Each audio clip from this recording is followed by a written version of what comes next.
having a conversation with myself and I didn't realize that it was 9:30 on the dot. If you want to learn about manifesting miracles, this is the live for you to watch.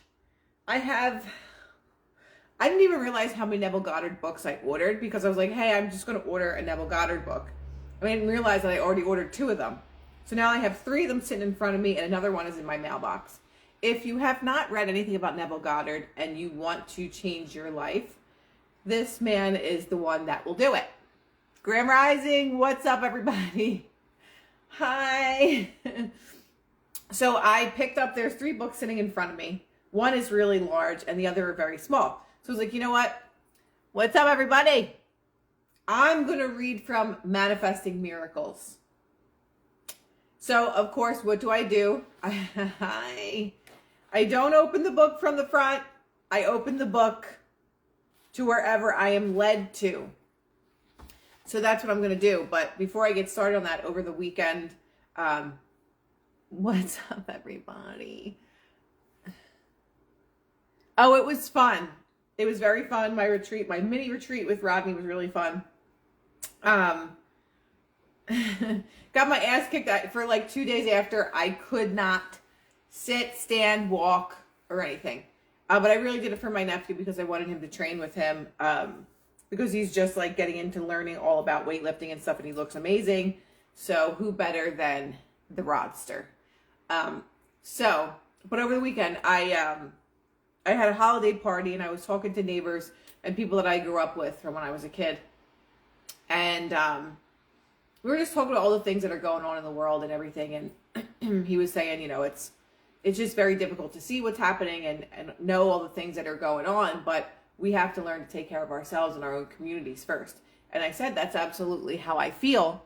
I do not enjoy cold plunges and I don't think I ever will. But I was saying, John, I owe you a phone call. Yesterday was an off day. But I'm saying, you know, take care of yourself, take care of your own family, take care of your own community, take care of your own mind, because those are the things that we have control over. The more and more and more we dwell in these really, really sad spaces, the more that we create that for ourselves. And it's not about spiritual bypassing or not paying attention to these things, but how can you bring yourself to a state of peace when there is nothing but chaos in the world? And I think that is something to really think about. How do we do that? How can we do it? And it was just an interesting conversation because I don't really get to have like conspiratorial conversations with many people, but my neighbor from when I was a kid, like he's been looking into this stuff since like the 60s and 70s. So it was really fun to have a conversation with somebody that knows about all the crazy things that are happening in the world, but at the same time is trying to just keep themselves centered when everything wants us to be really imbalanced. Everything is pointing for us to be imbalanced and to lean one way or the other way. Everything is all about polarity and being one side or the other side. But how can you remain in center or in balance when you have so much chaos going on in the world? So, which leads to Manifesting Miracles by Neville Goddard. I haven't read anything from this little book, and I got it a couple days ago. So this is called Manifesting Miracles. And this, I opened the page to consciousness being God. If you hold in consciousness anything against man, you are binding that condition in your world. So basically, when we are thinking something against someone else, we're binding it to ourselves. Our consciousness or our subconscious mind doesn't understand the difference between talking about someone else or talking about ourselves. So if we think of it that way, if we think about our conscious as our subconscious mind, if we think about that person is such an asshole, or anything negative towards a person, your subconscious mind thinks that you and accepts that you are believing that about yourself to be true, which is the concept of self. So that's why for me, when anybody starts to talk about someone else, as a man thinketh, so he is. Jay, absolutely. When anyone starts to talk about other people, I don't engage in the conversation. there's sometimes that I still get triggered in things, and like, if I take a yoga class from a certain teacher that I really don't like I go into the ego side of myself, right? But as much as I can, I try to control those thoughts, because by me controlling my thoughts and how I feel about others and myself, that means that my consciousness is going towards myself, right?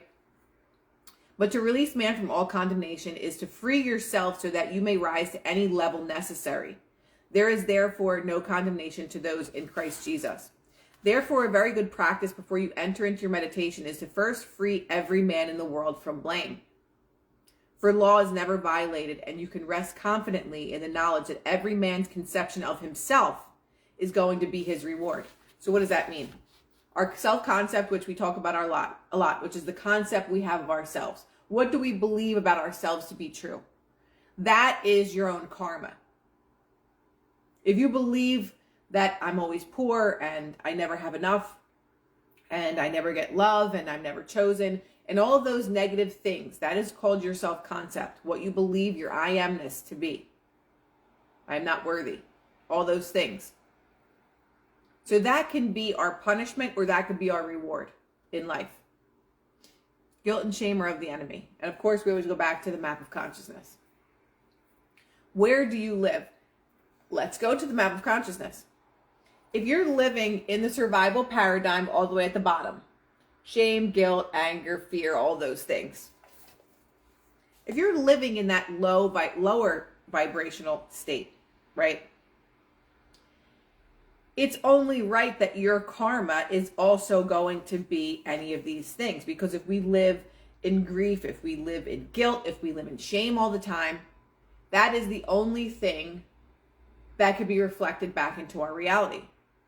So if you're living in anger all the time, you're probably angry at someone. There's probably anger you're holding on to someone else. There's probably blame that you're throwing at somebody else. So what is your karma going to be for holding on to that? It's also going to be more anger. There's people in my extended family that have not spoken to some of their family members for 10, 15, 20 years. I'll show them. I'll never talk to them again. Constantly staying in a state of anger, right? But the reality is those people are the ones that are sick. I so needed to hear this today. Good. Those are the people that are sick. Those are the people that have pain. Those are the people that are harboring energy. That is what? Only making them more angry, only making them more bitter, only making them more sick. Because that energy has to manifest into something. When you hold on to these this lower paradigm, pride, anger, fear, grief, guilt, shame. When we hold on to these things and we harbor them, they will manifest into something. Whether it's manifesting into your reality as just more people giving you more things to be shameful about, things like that. Or it's going to manifest into a physical illness. Because it's energy. Illness is energy. Everything is energy on a certain frequency. So, every man's conception of himself is going to be his reward. So whatever it is that is going on in your life, if you're holding on to something that does not serve you, it serves your ego, there's not going to be a good outcome to that. Even if you forgive the person and you never want to speak to them again, just set them free and you're setting yourself free. Because there's so many people that, somebody will be angry at them for the rest of their life, and that person is off living their life fine and free. And you're the one that's harboring that energy, that conception of yourself. That you're going to live in anger because I'll show that other person when that's coming from a space of ego. So you do not have to bother yourself about seeing whether or not man gets what you consider he should get. For life makes no mistakes and always give man that which man gives himself. Do we hear that? Life always gives man that which man first gives himself.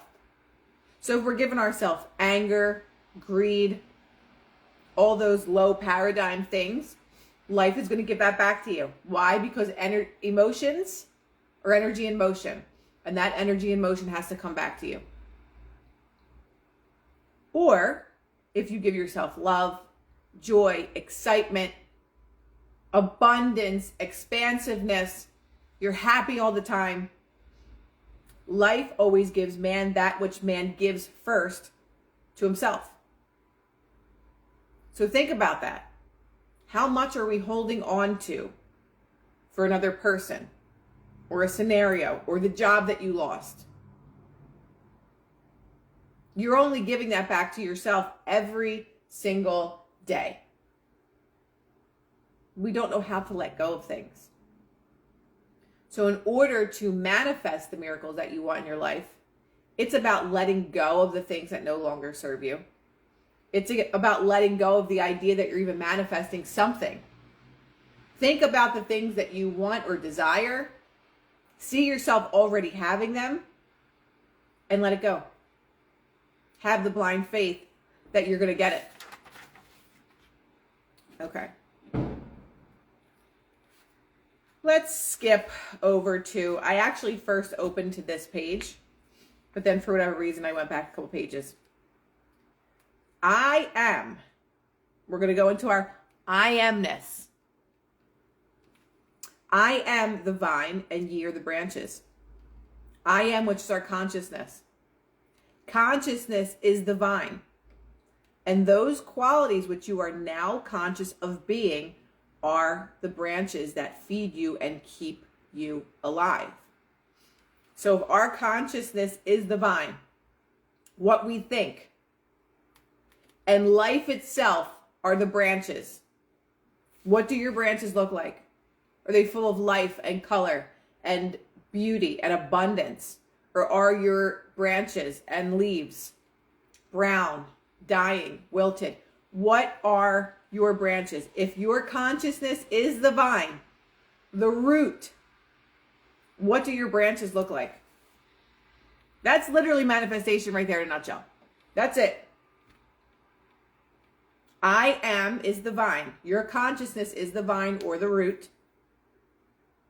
And your branches are your thoughts. So how is your vine looking? I want some people to answer that. What does your vine look like? Is it alive? Is it full of the things that you want in your three-dimensional reality? Or is your vine wilted? Is your vine dying in certain places? What are your strengths? Thank you, Emily. What are your strengths in your consciousness? I am the vine and ye are the branches. Change our mind, bright, optimistic. Guys, let's hear it. Is your branches, are they alive and full of life? And that is your three-dimensional reality. Is your 3D reality what you want? Or are there colors in certain aspects of your tree and there is things that are dying in others? What are your strengths and weaknesses? Be honest with yourself what your concept of yourself is. You could have wealth and not have love. You could have love and not have wealth. My vine is grateful, weak and wilted, and definitely dying in multiple places. Time to revive my I am list. I don't know where Karen is today. She'll probably be a couple minutes late to class. But it's knowing new growth, new breath, strength, growing, abundance. Where do I need to strengthen the concept, my I amness?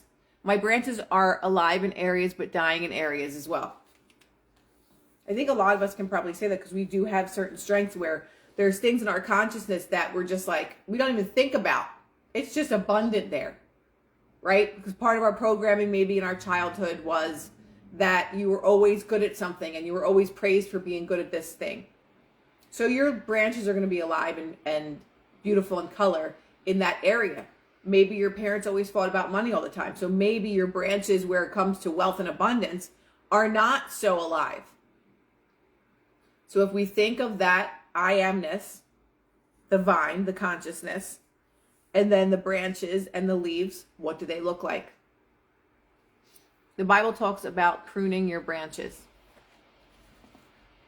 Just as a branch has no life except it be rooted in the vine, so likewise things have no life except you be conscious of them. I'm looking at all of my plants right now. They're pretty green, but there's like a couple of leaves that are brown. The rest of them are green. So if I think of that as my consciousness, my vine is full of love after some pruning of old paradigms. That's beautiful. It's being aware of our I amness, whatever that is and looks like. Just as a branch withers and dies if the sap of the vine ceases to flow towards it, so do the things in your world pass away if you take your attention away from them. So when you take your attention away from the things that no longer serve you, they cannot show up in your reality anymore. So if you take your attention away from maybe a person or a circumstance that no longer serves you, and you're like, you know what? I'm feeling so much love for myself these days. I'm feeling just so much abundance, and I'm just so grateful for life. People are going to shift out of your reality that don't fit that description, because you're no longer watering that plant. You're watering the plant over here. So now those new vines and those new branches are starting to grow. And it's really that easy. It's easy and difficult, depending on how you look at it. Because changing your concept of yourself is not that simple, although it can be. Because we're literally deprogramming the things that don't serve us and reprogramming with different ideas. So if you say it's hard, it's going to be hard. Your attention is the sap of life that keeps alive and sustains the things of your world. Your attention. Where is your attention going? You're welcome. Where is your attention going? Wherever your attention goes is what is keeping something alive. Where your attention goes, energy flows. To dissolve a problem that now seems so real to you, all that you do is remove your attention from it. Something that is so real in your reality, remove your attention from it. And focus on where your I amness is. Where is it? If your I amness was, I'm not worthy. That's a big one for a lot of people. I'm not worthy, I'm not worthy, I'm not worthy, right? But if you take your attention from the unworthiness to, I am loved and chosen every single day. Put it as a reminder on your phone every hour. You just see it, it comes up. I am worthy and chosen every single day. Or I am worthy and loved every single day.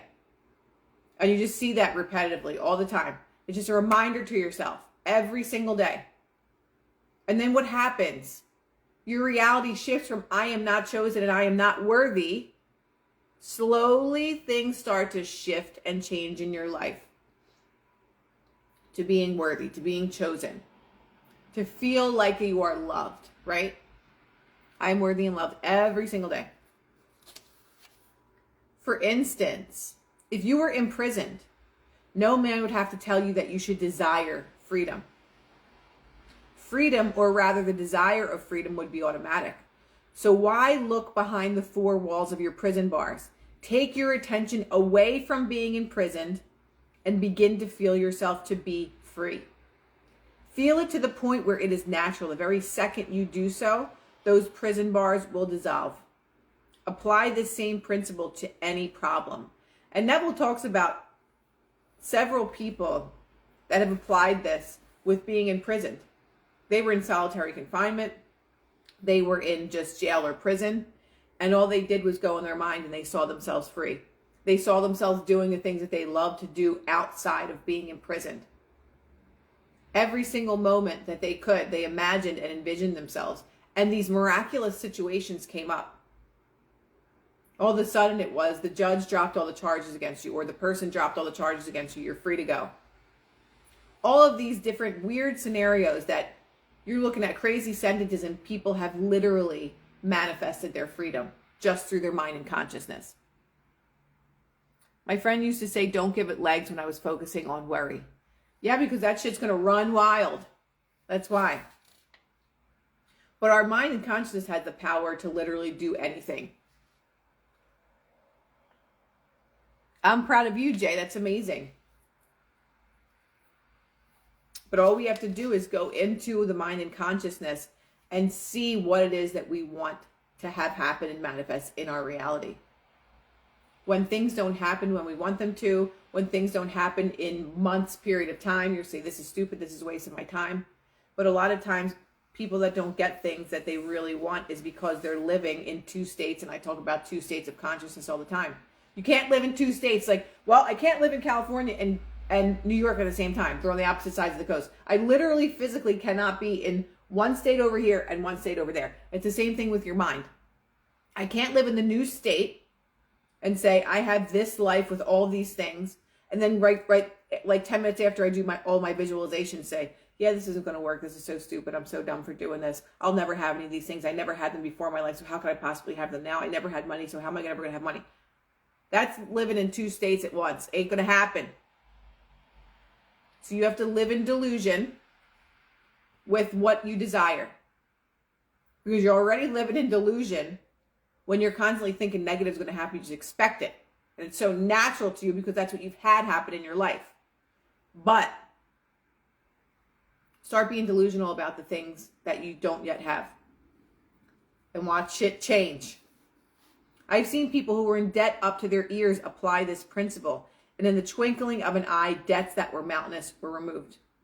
I have seen those whom doctors had given up as incurable take their attention away from their problem of disease and begin to feel themselves to be well in spite of the evidence of their sense to the contrary. In no time at all, this so-called incurable disease vanished and left no scar. Love that. Focus on the solution, not the problem. A double-minded person is unstable in all his ways. Double-minded, that is being double-minded. You're thinking from the good place in one second, then you're thinking from the negative place in the other. That's called being double-minded. So the incurable disease vanished and left no scar. And this is all because of what? Your I amness, what you're conscious and aware of being. Your answer to who do you say that I am ever determines your expression. Ever determines your expression of your three-dimensional reality. Who do you say that I am? Everyone in here, who do you say that I am? What comes after your I amness? I'm ugly. I'm not chosen. I'm not worthy. I am poor. What is it that comes after? Whom do you say that I am? We talk about this every day. As long as you are conscious of being imprisoned or diseased or poor, so long will you continue to outpicture or express these conditions. You will outpicture them into your three-dimensional reality. As long as you are aware of being imprisoned, diseased, poor, not chosen, not loved, always cheated on, always abandoned, you will continue to outpicture or express these conditions. It's not like a trick. It's not like magic. Whoever you say that you are, my I amness. Please shut that off. Is what you become. When man realizes that he is now that which he is seeking and begins to claim that he is, he will have the proof of his claim. This cue is given in words, whom seek ye? And they answered Jesus. And the voice said, I am he. Jesus here means salvation or savior. You are seeking to be salvaged from that which is not your problem. I am is he that will save you. Think about that. I am is he that will save you.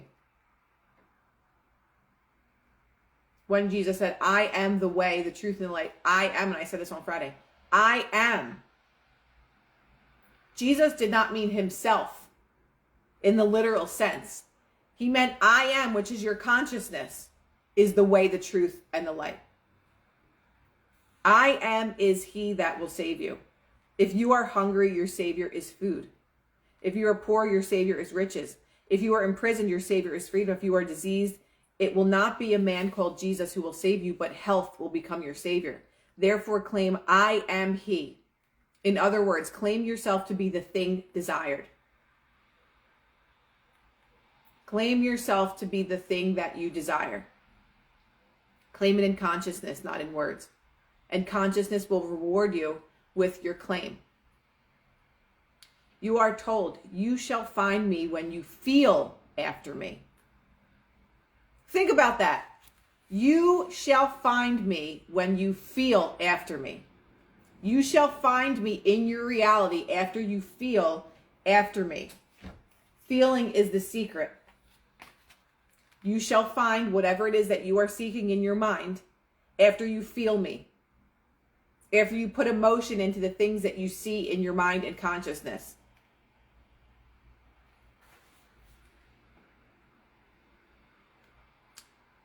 Feel after that quality and consciousness until you feel yourself to be it. When you lose yourself in the feeling of being it, the quality will embody itself into your world. So when you feel it so much, when you think feelingly so much that it feels real to you, then it's done. Then it is done. And then it will eventually come to you in your three-dimensional world. If it's not your desired end in this reality, then it's not your end. And maybe things start to turn into really, really shitty situations, and you think to yourself, I knew that this manifestation stuff was stupid. I knew that it doesn't work. If it's not your desired end, then it's not the end. It's called your bridge of incidents. Even if bad things start to unfold, it is called your bridge of incidents until you get to the other side of that built bridge. What's up, fam?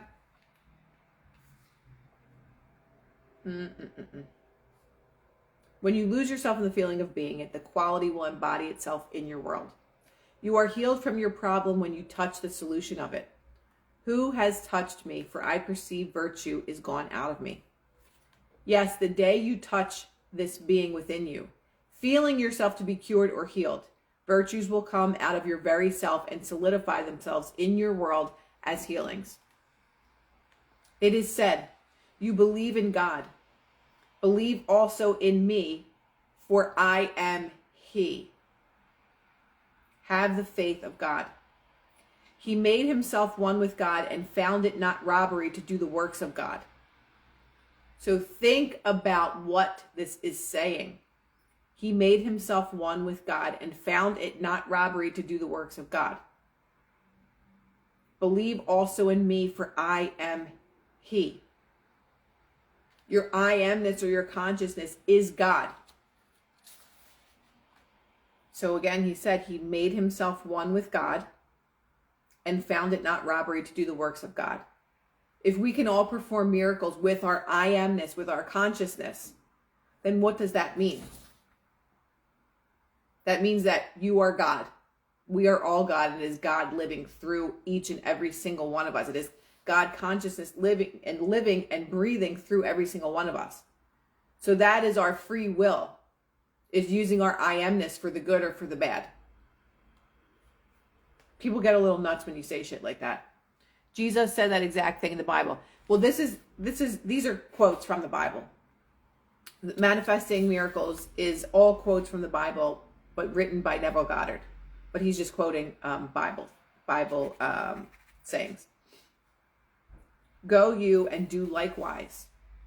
Yes, begin to believe your awareness, your consciousness of being to be God.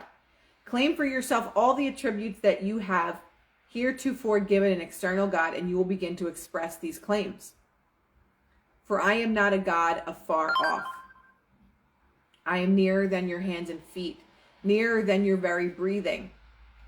I am your awareness of being. I am that in which all that I shall ever be, ever aware of being, shall begin and end.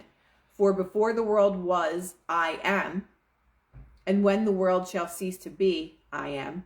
Before Abraham was, I am. This I am is your awareness. This is your awareness. What are you aware of being? Is your I amness. Are you aware that I am wealthy and abundant? Are you aware that I am so stressed out paying bills all the time? What is your I amness? Because that is where your power lies, because that is where your God, our God is. Except the Lord build the house, they labor in vain that build it. The Lord being your consciousness, except that which you seek is first established in your consciousness, you will labor in vain to find it. All things must begin and end in consciousness. So let's just put the word consciousness in there. Except the consciousness build the house, they labor in vain that build it. I have to digest these things sometimes. So I'm like, wait, what the hell is this saying? So let's just keep reading and hope that it explains it a little better. So blessed indeed is the man that trusteth in himself. For man's faith in God will ever be measured by his confidence in himself. You believe in a God, believe also in me. So think about that. A man's faith in God will ever be measured by his confidence in himself. How much faith do you have in God? That will tell you your I amness. Yes, we all do. So if we think about how much faith we have in God, that's how much faith that we have in ourselves. That's how much confidence that we have in ourselves. But when we think about that, and we think about so many people with religion and things, and you know, when people say like, why are you doing this to me? Why is my life so hard? It has nothing to do with God doing something to you. It is your consciousness that is doing it to itself. Happy birthday. I think it's your birthday. But whatever we are getting in life is what we are doing to ourselves, because that is our consciousness. That is our I amness. So if we see it from that perspective, that everything that's happening in my life is a result of my thinking, then we have no one else to blame. We have to take that responsibility ourselves to realize I am the God of my reality. God is living through me, through my free will, through my I amness. Through what I choose, you're welcome. Through what I choose, whether it's conscious or unconscious, for my life. Put not trust in men, for men but reflect the being that you are, and can only bring to you or do unto you that which you have first done unto yourself. We've heard that our whole lives, right? A lot of things people say are based in religion, but their actions don't match. And I think it's because people really don't understand, too. But again, put not trust in men, for men but reflect being that you are. What do we say every single week? Everyone that comes into our life is a reflection of what we feel about ourselves. Every person is just reflecting you or reflecting me. If I don't like somebody and they come into my life, they're reflecting something that I believe about myself to be true. They are. We can only bring, or that person can only bring to you and do unto you that which you have first done to yourself. No man taketh away my life. I lay it down myself. I have the power to lay it down and the power to take it up again. No one can make you get up. No one can make you do anything. There's people that can inspire you, but ultimately it's you that has to do the mental work to get back up again. Your I am this. I'm so powerful. I am going to get up and try again. Does that apply to my mom's behavior? What's your mom's behavior? Well, she's reflecting what you think about yourself. So if, say we had abusive parents, right?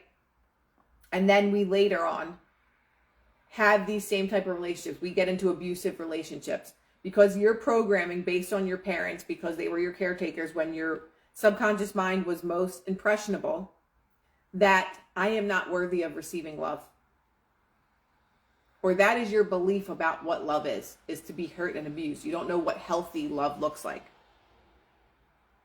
So unless we create those boundaries, that's when we change our I amness. So if your mother tortures your life, how is that reflecting you? It's reflecting that you don't have boundaries for yourself. It's reflecting that you think, I'm not good enough to be treated well. And I never put a stop to it. So that treatment is going to continue to be your I amness. It's not, she's abusive to you, which means that you're an abusive person. It's what is your I amness that allows that behavior? What is your I amness that allows someone to speak to you in a certain way or treat you a certain way? I'm not worthy. I'm always abandoned. What is that I amness behind that?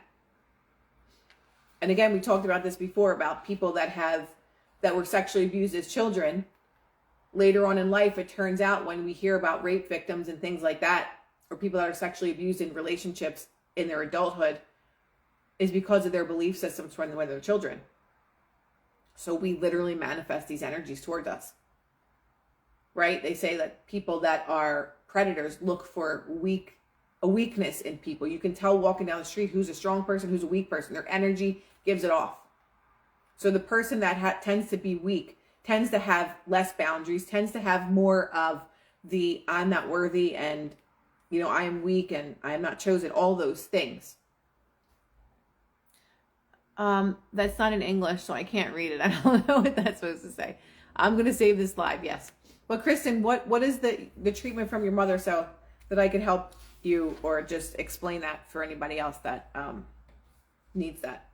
No matter what happens to man in this world, it is never an accident. It occurs under the guidance of an exact and changeless law. And again, Cat, I am knowing. We are on certain frequencies. Those frequencies can only attract the like frequencies. Even if you're the nicest person in the entire world.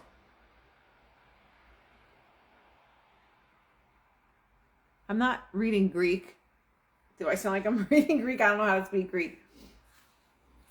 But even if you're the nicest person in the world, and you're like, well, why do all these things? I'm so nice to everybody. Like, why does this happen to me? Why do I keep, attracting the same kind of people? There is something within you that believes that you're not worthy of being treated a certain way. I used to be a victim advocate.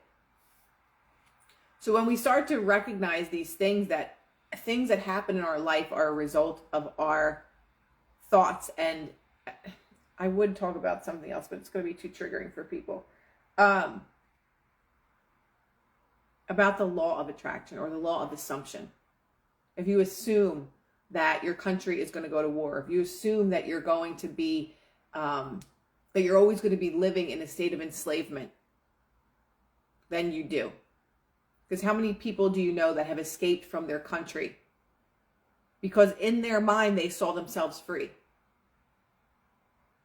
So if you look at things in that way, you could start to understand how much of a choice we do have in our life and how much of a choice we have to change it and how much power we have to change it. It is your will that will change it. It is your I amness, which is your will, to change to good or bad. No man, which is your manifestation, comes unto me except the Father within me draw him. And I and my Father are one. Let's read that again. No man comes unto me except the Father within me draw him. And I and my Father are one. So nothing comes to me in my reality without me drawing him in my consciousness, because I and God are one. We follow that. Believe this truth and you will be a free man. Man has always blamed others for that which he is and will continue to do so until he find himself as cause of all. I am comes not to destroy but to fulfill. I am is the awareness within you. Destroys nothing but ever fill full the molds or conception one has of oneself. So your I amness just fulfills whatever it is that you put after that. That's all that this reality is all of our I amnesses mixed into one. So we're going to stop there, but which is why, again, I go back to propaganda. The propaganda is so important because that is what creates a lot of people's I amness. When you're constantly spreading fear every single day over and over again, that becomes your I amness. I am afraid. I am afraid I'm going to get sick. I am afraid of this virus. I am afraid, so I have to get an experimental injection. It's all fear-based. And that becomes the collective I amness for anyone who is still wearing the lenses of propaganda. That is why it is so important, because that co-creates the I amness of millions of people that are watching these things or that are reading these things, that are scrolling. Because it's even in our feeds, it's in our Facebook, it's in our social media. Because right now Eckhart Tolle is awesome too. Yeah, I love him. Even I am in the mode where I want to unfollow a lot of the truther pages because the majority of them are very doom and gloom. And if you continue to allow this to be in your consciousness, there is always that I am looking for more to be scared about. I am looking for more deception. I am looking for more dark things that are happening to expose. But what that exposure is doing when you're constantly, every single day just stuck in that feed can only create more of it. That becomes your I amness. I am always looking for more bad things that are happening. But what about all the fucking good things that are happening in the world? Who's looking for them? Who is looking for the good things? Can you go through quickly what you would say to, you didn't write the rest of that. When we start looking for the good things in life, more good things happen. But if we are so busy stuck looking at all the negative things all the time, and this is what happened, and this is what happened to this person, and this is what happened then, you're never co-creating a reality that you actually want to live in. And we disguise it as looking for intel. It's all horseshit is what it really is. Oh, would you manifest fear away? What would you say? Wait, I missed that. Can you go through quickly what you would say to manifest fear away? Literally, everything always works out perfectly for me. Everything works out perfectly for me, and I live life fearlessly. I live my life fearlessly in everything that I do. But again, when people have a lot of anxiety and things, that's also mineral deficiency. So look up mineral deficiency and anxiety. Because a lot of us can't control our thoughts because we are very deficient in minerals. So when we think it has to do with our thinking and like, how do I change my thinking? Some people literally cannot change their way of thinking because their mind is not working properly. Because our diets are so void of nutrition that your mind cannot work properly no matter how hard you try. Yes, we can change our reality with our I amness. Our I amness will lead us to the answers that we need. So if you say, I am living life fearlessly, I live my life so abundantly, I am so happy all the time, I am so powerful, those sayings will lead us to the answers that we need. Maybe you'll stumble upon, a thing that talks about, let's say, mineral deficiency. All of a sudden it comes up and you're like, oh my God, I was just thinking about this. So when you start to change your I amness, the answers are going to come to you with the things that you need. But when it comes to mental illness, we are all so ridiculously void of the nutrition that our body needs to sustain itself that we start to have these imbalances. We start to be mentally not well. Find any kind of article that says mineral deficiencies and mental illness. And you're going to find a lot of the answers that you're looking for. Once your brain is balanced, you're not going to think in anxiety anymore. All of a sudden, it's just going to be gone. You're like, what happened to all those things that I was afraid of? What happened to the things that I used to worry about all the time? It's not normal to have thoughts that are on a loop. It is not normal. My energy healer told me to get lithium orotate, which is a cell salt. That changed the game. Very cheap, $13 for a bottle of it. You balance out your brain, Joe, with minerals. Sea moss has 92 out of 102 minerals that we need, that we're made up of. We're made up of minerals, but we don't have minerals in our diet. So if you continue to put water as gas in your car, maybe it'll run for a little bit, but eventually your car is going to start to malfunction. It's called lithium orotate. This is not a recommendation. This is just what I've done for anxiety and for racing thoughts and depression. It's very cheap, but it's natural.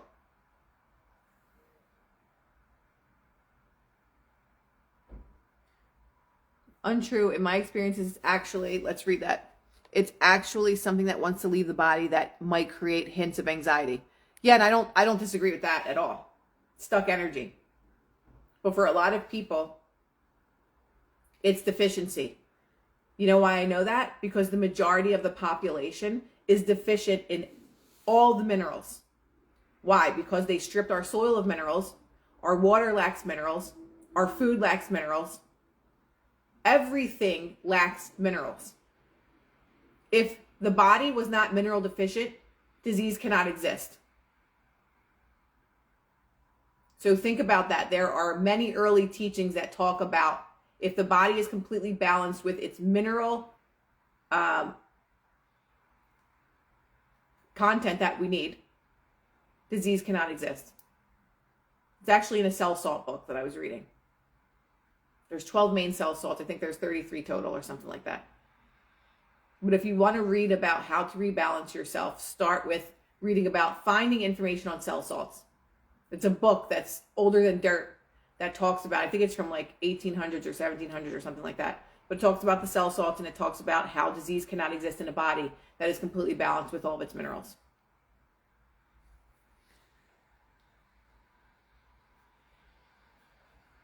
So some of you guys know about this stuff. So, cell salts. Yes, CELL salts. Just hashtag cell salts on Instagram. You're going to find a shitload of information on it. And they're very inexpensive.